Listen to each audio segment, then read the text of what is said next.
नमस्कार मित्रांनो, फळवाढीच्या काळामध्ये कलिंगड या पिकामध्ये फळाची साल खाणाऱ्या अळीचा प्रादुर्भाव मोठ्या प्रमाणात दिसून येतो। साधारणतः फळ 1 ते 1.5 किलोच्या अवस्थेमध्ये असताना फळाच्या पृष्ठभागाखाली तुम्हाला हिरवट कलरची बारीक डोळ्यास न दिसणारी साधारणतः न दिसणारी अळीचा आपल्याला दिसून येते। ही अळी फळाची साल खाते, त्यामुळे फळावर पांढरट प्रकारचे डाग दिसतात।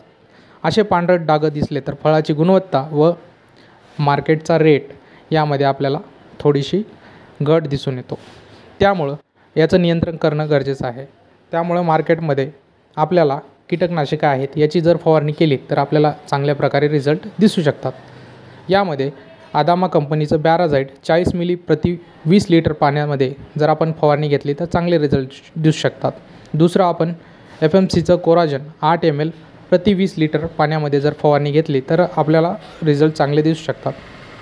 तिसरी फवारणी डिलीगेट 15 ml प्रति 20 लिटर पाण्यामध्ये जर फवारणी घेतली तर आपल्याला अतिशय चांगले रिझल्ट दिसू शकतात। मित्रांनो, याची फवारणी घेताना एक चांगल्या कंपनीचं स्टिकर सोबत वापरा, जेणेकरून अळीचा प्रादुर्भाव आपल्याला कमी करता येईल।